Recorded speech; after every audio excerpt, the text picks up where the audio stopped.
ನಮಸ್ಕಾರ ಸ್ನೇಹಿತರೆ, big boss ಕಡೆಯಿಂದ ಒಂದು ಪ್ರೋಮೋ ಅಪ್ಡೇಟ್ ಬಂದಿದೆ. ವೈಯಕ್ತಿಕ ಆಟ ಮರೆತು ದಾರಿ ತಪ್ತಾ ಇದ್ದಾರೆ ರಕ್ಷಿತಾ ಶೆಟ್ಟಿ ಅವರು. ರಕ್ಷಿತಾ ಶೆಟ್ಟಿ ಅವರ ಮುಖವಾಡ ಕಳಚ್ತಾ ಇದೆಯಾ? ಸೀಕ್ರೆಟ್ ರೂಮ್ ಸೇರುವ ಅಂತ ರಕ್ಷಿತಾ ಶೆಟ್ಟಿ ಅವರು ಆ ಒಂದು ಸೀಕ್ರೆಟ್ ರೂಮ್ ನ ಬೆನಿಫಿಟ್ ನ ಅವರ ಒಂದು ಆಟಕ್ಕೆ ಉಪಯೋಗ ಮಾಡಿಕೊಳ್ಳುವುದರ ಬದಲಾಗಿ ಅವರ ಆಟವನ್ನೇ ಕೆಡಿಸಿಕೊಳ್ತಾ ಇದ್ದಾರೆ ಅನ್ನೋ ಒಂದು ಡೌಟ್ ಬರೋ ತರ ಈಗ ಪ್ರೋಮೋನ ರಿಲೀಸ್ ಮಾಡಿದ್ದಾರೆ. ಸೊ ಅಷ್ಟಕ್ಕೂ ಪ್ರೋಮೋದಲ್ಲಿ ಅಂತ ಯಾವ ಮಾತುಕತೆಗಳಿದೆ, ಚರ್ಚೆಗಳಿದೆ ಅಂತ ಕಂಪ್ಲೀಟ್ ಆಗಿ ಮಾತಾಡ್ತಾ ಹೋಗೋಣ. ಮೊದಲಿಗೆ ಯಾರೆಲ್ಲ ಫಸ್ಟ್ ಟೈಮ್ ಚಾನಲ್ ವಿಸಿಟ್ ಮಾಡ್ತಾ ಇದ್ದೀರಾ, ಚಾನಲ್ಗೆ ಸಬ್ಸ್ಕ್ರೈಬ್ ಮಾಡ್ಕೊಂಡು ಬೆಲ್ ಐಕಾನ್ ಮೇಲೆ ಕ್ಲಿಕ್ ಮಾಡಿ. ಸ್ನೇಹಿತರೆ, ಬಿಗ್ ಬಾಸ್ ಕಡೆಯಿಂದ ಒಂದು ಪ್ರೋಮೋ ಬಂದಿದೆ. ಪ್ರೋಮೋದಲ್ಲಿ ಈಗಾಗಲೇ ಏನ್ ಕ್ಯಾಪ್ಟನ್ಸಿ ಕಂಟೆಂಡರ್ ಟಾಸ್ಕ್ ಗೆ 4 ಕಂಟೆಸ್ಟೆಂಟ್ ಗಳು ಆಯ್ಕೆ ಆಗಿದ್ದಾರೆ. ಸೂರಜ್, ಗಿಲ್ಲಿ, ಕಾವ್ಯ ಮತ್ತೆ ರಘು ಅವರು. ಇವರು 4 ಜನಗಳನ್ನ 2 ಜೋಡಿಗಳಾಗಿ ಡಿವೈಡ್ ಮಾಡಬೇಕು. ಯಾರ ಜೋಡಿಯಾಗಿ ಯಾರು ಇರಬೇಕು ಅನ್ನೋ ನಿರ್ಧಾರವನ್ನ ಇಲ್ಲಿ ರಕ್ಷಿತಾ ಶೆಟ್ಟಿ ಮತ್ತೆ ಧ್ರುವಂತ್ ಅವ್ರಿಗೆ ಬಿಗ್ ಬಾಸ್ ಅವರು ನೀಡ್ತಾ ಇದ್ದಾರೆ.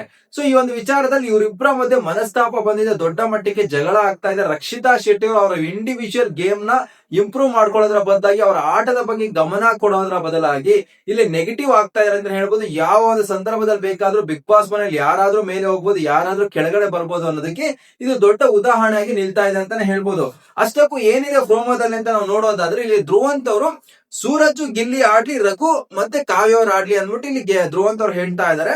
ಅಂಡ್ ರಕ್ಷಿತಾ ಶೆಟ್ಟಿ ಅವ್ರ ಕಡೆಯಿಂದ ಬರ್ತಾ ಇರೋ ಒಂಥರ ಏನೇ ಇಲ್ಲ. ಯಾಕೆ ಅಂದ್ರೆ ನನಗೆ ಒಂದು ಸೈಡ್ ಫೇವರಿಸಂ ಮಾಡ್ಬೇಕು ಅಂತ ಅನಿಸ್ತಾ ಇದೆ. ಯಾರು ನಿಜವಾಗ್ಲೂ ಬಿಗ್ ಬಾಸ್ ಮನೆ ಕ್ಯಾಪ್ಟನ್ ಆಗೋದಕ್ಕೆ ಡಿಸರ್ವ್ ಇದಾರೋ ಅವರಿಗೆ ಫೇವರಿಸಂ ಮಾಡಿ ತಂಡಗಳಾಗಿ ರಚನಾ ಮಾಡ್ಬೇಕು ಅಂತ ನನಗೆ ಅನಿಸ್ತಾ ಇದೆ. ನೀವು ಇಲ್ಲಿ ಜಡ್ಜ್ ಎಲ್ಲ ನ್ಯಾಯ ಮಾಡೋದು ಬಂದಿಲ್ಲ ಅನ್ನೋ ತರ ಇಲ್ಲಿ ರಕ್ಷಿತಾ ಶೆಟ್ಟಿ ಅವರು ಧ್ರುವಂತ್ ಅವ್ರಿಗೆ ಹೇಳ್ತಾ ಇದ್ದಾರೆ, ಡಿಸರ್ವಿಂಗ್ ಯಾರಿದಾರೋ ಅವ್ರಿಗೆ ನಾನು ಅವಕಾಶ ಮಾಡ್ಕೊಡ್ತೀನಿ ಅನ್ನೋ ತರ. ಇಲ್ಲಿ ಧ್ರುವಂತ್ ಅವ್ರು ಇಲ್ಲ, ಕಾವ್ಯಗೆ ಏನೋ ರಘು ಅವ್ರ ಆಡ್ಲಿ ಮತ್ತೆ ಗಿಲ್ಲಿ ಮತ್ತೆ ಸೂರಜ್ ಆಡ್ಲಿ, ಅದೇ ಸ್ವಲ್ಪ ಈಕ್ವಲ್ ಆಗಿರುತ್ತೆ ಟೀಮ್ ಅಂತ ಇಲ್ಲಿ ಧ್ರುವಂತ್ ಅವ್ರು ಹೇಳ್ತಾ ಇದ್ದಾರೆ. ಧ್ರುವಂತ್ ಅವರ ಪಾಯಿಂಟ್ ಆಫ್ ವ್ಯೂ ಏನಪ್ಪಾ ಅಂದ್ರೆ, ಇಲ್ಲಿ ರಘು ಅವರು ಕಂಪೇರಿಟಿವ್ಲಿ ಸೂರಜ್ ಮತ್ತೆ ಏನು ಗಿಲ್ಲಿಗೆ ಕಂಪೇರ್ ಮಾಡಿದ್ರೆ ಮೇಲ್ ಕಂಟೆಸ್ಟೆಂಟ್ ಪೈಕಿ ಸಿಕ್ಕಾಪಟ್ಟೆ ಸ್ಟ್ರಾಂಗ್ ಆಗಿದ್ದಾರೆ. ಅಂಡ್ ಬಿಗ್ ಬಾಸ್ ಮನೆಯಲ್ಲಿ ಟಾಸ್ಕ್ ಗಳ ವಿಚಾರ ಅಂತ ಬಂದಾಗ ಪ್ರೂವನ್ ಪ್ಲೇಯರ್, ಎಷ್ಟು ಆಟಗಳಲ್ಲಿ ಗೆದ್ದಿದ್ದಾರೆ. ಸೂರಜ್ ಅವರು ಫಿಸಿಕಲಿ ಫಿಟ್ ಇದ್ರು ಸಹ ಆಟ ಅಂತ ಬಂದಾಗ ಟಾಸ್ಕ್ ನ ವಿಚಾರದಲ್ಲಿ ಸುಮಾರಷ್ಟು ಟಾಸ್ಕ್ ಗಳನ್ನ ಸೋತಿದ್ದಾರೆ.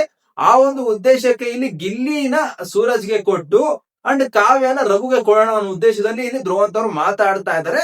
ಎಸ್ ಎ ಫೇರ್ ಆಗಿ ನೋಡೋದಾದ್ರೆ ಅದೇ ಕರೆಕ್ಟ್ ಅಂತ ನಮಗೂ ಸಹ ಅನ್ಸುತ್ತೆ. ಅಂಡ್ ಇಲ್ಲಿ ರಕ್ಷಿತಾ ಶೆಟ್ಟಿ ಅವರು ಇಲ್ಲಿ ಓಕೆ ವಾದ ಮಾಡ್ಲಿ, ಇಲ್ಲ ಆತರ ಕರೆಕ್ಟ್ ಅಲ್ಲ. ನನ್ನ ಅನಿಸಿಕೆ ಪ್ರಕಾರ ಬಿಗ್ ಬಾಸ್ ಅವರು ನಮ್ಗೆ ಅಧಿಕಾರ ಕೊಡ್ತಾರ ಏನಕ್ಕೆ ಅಂದ್ರೆ, ನಿಜವಾಗ್ಲೂ ಯಾರು ಡಿಸರ್ವ್ ಇದಾರೋ ಅವ್ರಿಗೆ ಅವಕಾಶ ಮಾಡ್ಕೊಡೋಣ, ಯಾರೆಲ್ಲ ಅನ್ಡಿಸರ್ವ್ ಇದಾರೋ ಅವರನ್ನ ಈ ಒಂದು ಅವಕಾಶದಿಂದ ದೂರ ಇಡೋಣ ಅಂತ ಬಿಗ್ ಬಾಸ್ ನಮ್ಗೆ ಅಧಿಕಾರ ಕೊಡ್ತಾ ಇರೋದು. ಸೊ ಇಲ್ಲಿ ನಾವು ನ್ಯಾಯ ಅನ್ಯಾಯವನ್ನು ಮಾತಾಡೋದ್ರ ಬದಲಾಗಿ ಇಲ್ಲಿ ಯಾವ್ದು ಕರೆಕ್ಟ್ ಅದನ್ನ ಮಾಡೋಣ ಅನ್ನೋ ತರ ಇಲ್ಲಿ ರಕ್ಷಿತಾ ಶೆಟ್ಟಿ ಅವರು ವಾದ ಮಾಡಬಹುದು, ಇಲ್ಲಾಂದ್ರೆ ಅವನ ಒಂದು ಪಾಯಿಂಟ್ ಆಫ್ ವ್ಯೂ ನ ವಿವರಣೆ ಮಾಡಬಹುದು.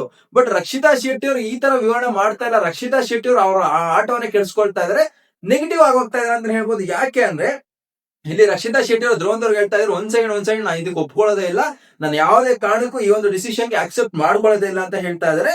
ಧ್ರುವಂತ್ ಅವರು ನಾನು ಇಲ್ಲಿಗೆ ಫೇರ್ ಗೇಮ್ ಆಡೋದಕ್ಕೆ ಬಂದಿದ್ದೀನಿ ಅಂತ ಹೇಳ್ತಾ ಇದ್ದಾರೆ. ರಕ್ಷಿತಾ ಶೆಟ್ಟಿ ಅವರು ನೀವೇನ್ ಜಸ್ಟಿಸ್ ಮಾಡ್ಲಿಕ್ಕೆ ಬಂದಿದ್ದೀರಾ, ನಿಮ್ಗೆ ಜಸ್ಟಿಸ್ ಮಾಡ್ಲಿಕ್ಕೆ ಇದು ಅಧಿಕಾರ ಕೊಟ್ಟಿದ್ದಾರೆ ಬಿಗ್ ಬಾಸ್ ಅನ್ನೋ ತರ ಇಲ್ಲಿ ರಕ್ಷಿತಾ ಶೆಟ್ಟಿ ಅವರು ಸಹ ಮಾತಾಡ್ತಾ ಇದ್ದಾರೆ.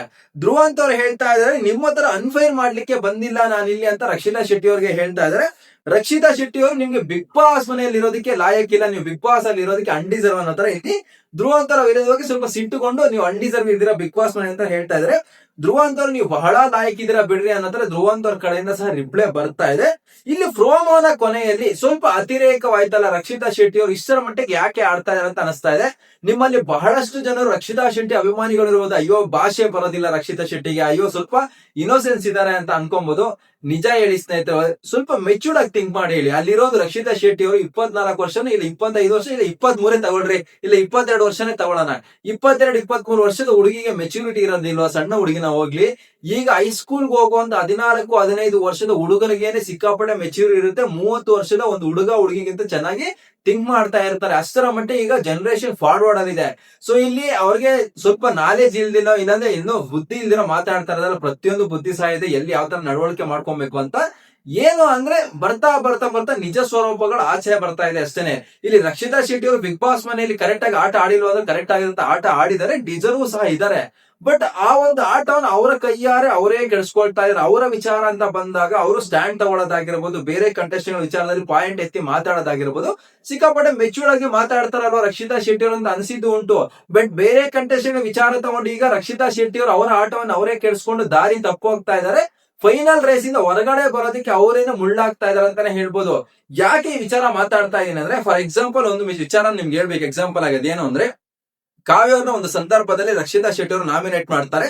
ಕೊಟ್ಟಂತ ರೀಸನ್ ಏನು ಅಂದ್ರೆ, ಸುದೀಪ್ ಸರ್ ಕಿಚ್ಚನ ಪಂಚಾಯತಿಲಿ ನೀವು ಅಶ್ವಿನಿ ಗೌಡ ಅವರ ವಿರುದ್ಧವಾಗಿ ನೆಗೆಟಿವ್ ಆಗಿ ಮಾತಾಡ್ತಾ ಇದ್ದನ್ನ ವಿಟಿ ಆಗಿ ಪ್ಲೇ ಮಾಡಿ ತೋರಿಸಿದ್ರು. ಅದು ನಮ್ಗೆ ಇಷ್ಟ ಆಗ್ಲಿಲ್ಲ. ನನಗೆ ನೀವು ಎಷ್ಟೇ ಅವ್ರ ಮೇಲೆ ದ್ವೇಷ ಇದ್ರು ಸಹ ಹಿಂದೆ ನೀವು ಆತರ ಮಾತಾಡಬಾರ್ದು, ಎಸ್ಪೆಷಲಿ ಊಟದ ವಿಚಾರದಲ್ಲಿ ನಾಟಕ ಗೀಟಕ ಅಂತೆಲ್ಲ ಹೇಳಕ್ ಹೋಗ್ಬಾರ್ದು, ಅದು ನನಗೆ ಇಷ್ಟ ಆಗ್ಲಿಲ್ಲ ಅಂತ ರಕ್ಷಿತಾ ಶೆಟ್ಟಿ ಅವರು ನಾಮಿನೇಟ್ ಮಾಡಿದ್ರು.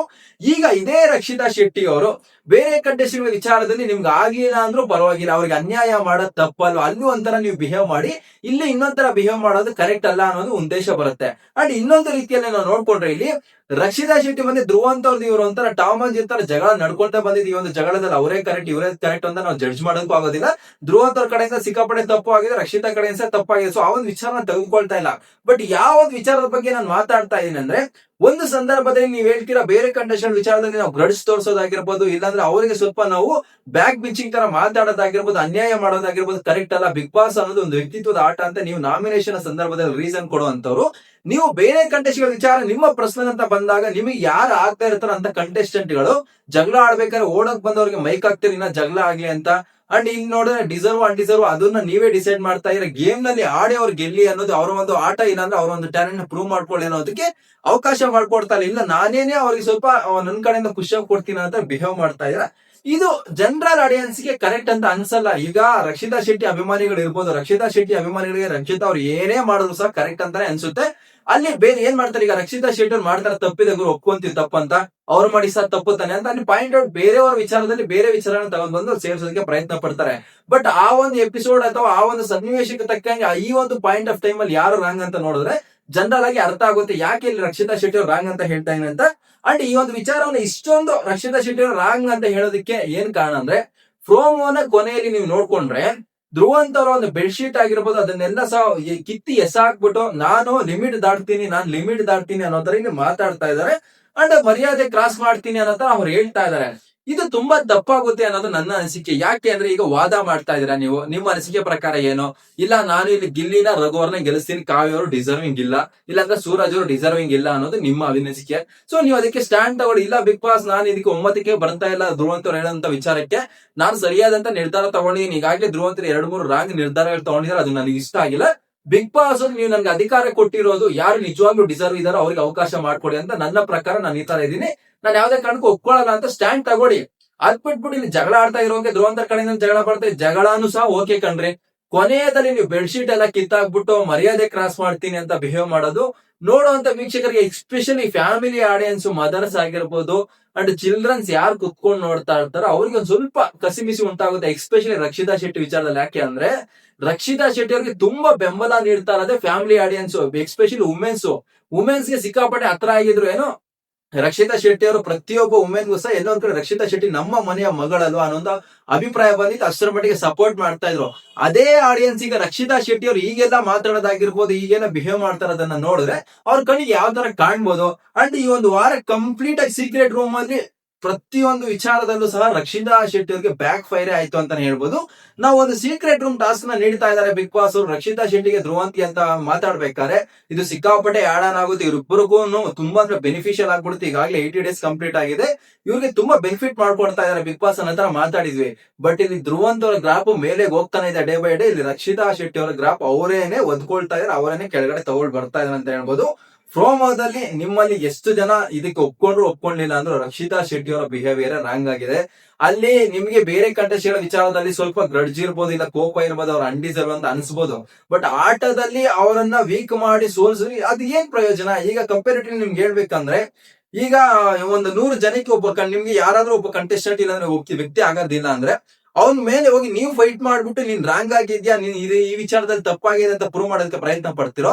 100 ಬೇರೆ ಕಂಟೆಸ್ಟೆಂಟ್ ತಗೊಂಡ್ಬಿಟ್ಟು ಅವ್ರನ್ನ ಹೊಡೆಸ್ಬಿಟ್ಟು ಇದು ಕರೆಕ್ಟ್ ಆದಂತ ನ್ಯಾಯ ಮಾಡ್ತಾ ಅಂತ ಪ್ರೂವ್ ಮಾಡ್ತಿರೋ. ಅದು ಯಾವ ತರ ಜಸ್ಟಿಸ್ ಆಗುತ್ತೆ ಅನ್ನೋದು ಸ್ವಲ್ಪ ಥಿಂಕ್ ಮಾಡಿ ನೋಡ್ಬೇಕು. ಇಲ್ಲಿ ರಕ್ಷಿತಾ ಶೆಟ್ಟಿ ಅವರ ಆಟದ ವಿಚಾರದಲ್ಲಿ ನಾನು ಸ್ವಾರ್ಥಿ ಆಗ್ತೀನಿ ಗುರು, ಬಿಗ್ ಬಾಸ್ ಮನೆಗೆ ಬಂದಿರೋದನ್ನ ಇಂಡಿವಿಜುವಲ್ ಆಟ ಆಡೋದಕ್ಕೆ ನಾನು ಸ್ವಾರ್ಥಿ ಅನ್ನೋ ತರ ಆಡಿದ್ರೆ ನೋಡೋಂತ ವೀಕ್ಷಕರಿಗೆ ಅದು ಕೆಟ್ಟದಾಗ ಕಾಣೋದಿಲ್ಲ. ಇಲ್ಲಿ ಮಿಸ್ಟೇಕ್ ಆಗ್ತಾ ಇರೋದು ಎಲ್ಲಿ ಅಂದ್ರೆ, ಬೇರೆ ಕಂಟೆಸ್ಟೆಂಟ್ ಗಳಿಗೋಸ್ಕರ ಇವ್ರು ಸ್ವಾರ್ಥಿಗಳಾಗ್ತಾ ಇದಾರೆ. ಬೇರೆ ಕಂಟೆಸ್ಟೆಂಟ್ ಯಾರಿಗೋ ಫೇವರ್ ಮಾಡೋದಕ್ಕೆ ಹೋಗಿ ಇವ್ರ ಆಟವನ್ನು ಇವ್ರು ಕೆಡ್ಸ್ಕೊಳ್ತಾ ಇದಾರೆ. ಅದ್ ಯಾಕೆ ರಕ್ಷಿತಾ ಶೆಟ್ಟಿ ಅವ್ರಿಗೆ ಅರ್ಥ ಆಗ್ತಾರ ಅಂತ ನನಗಂತೂ ಅರ್ಥ ಆಗ್ತಿಲ್ಲ.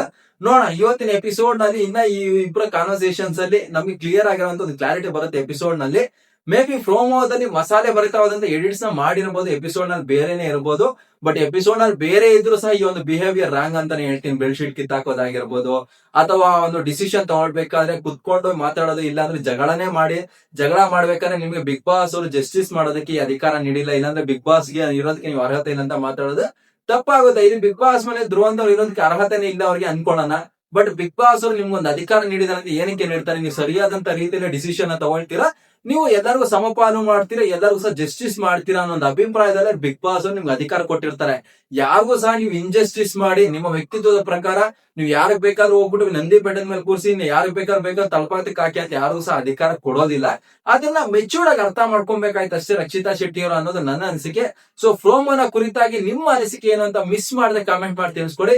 ರಕ್ಷಿತಾ ಶೆಟ್ಟಿ ಅವರ ಆಟ ಆಗಿರ್ಬೋದು, ಧ್ರುವಂತ್ ಅವರ ಮಾತಾಗಿರ್ಬೋದು ಯಾವ ತರ ಅನಿಸ್ತಾ ಇದೆ ಅಂತ ಕಾಮೆಂಟ್ ಮಾಡಿ ಅಂತ ಹೇಳ್ತಾ, ಬಿಗ್ ಬಾಸ್ ನ ಎಪಿಸೋಡ್ ರಿವ್ಯೂಸ್ ಗೋಸ್ಕರ ಆಗಿರ್ಬೋದು, ಪ್ರೋಮೋ ರಿವ್ಯೂಸ್ ಗೋಸ್ಕರ ಆಗಿರ್ಬೋದು, ಅಂದ್ರೆ ಬಿಗ್ ಬಾಸ್ ನ 24x7 ಲೈವ್ ಅಪ್ಡೇಟ್ಸ್ ಗೋಸ್ಕರ ಮಿಸ್ ಮಾಡದ ನನ್ನ ಚಾನಲ್ ಗೆ ಸಬ್ಸ್ಕ್ರೈಬ್ ಮಾಡ್ಕೊಳ್ಳಿ ಅಂತ ಹೇಳ್ತಾ ತಮ್ಗೆಲ್ಲರಿಗೂ ಥ್ಯಾಂಕ್ ಯು, ಧನ್ಯವಾದಗಳು.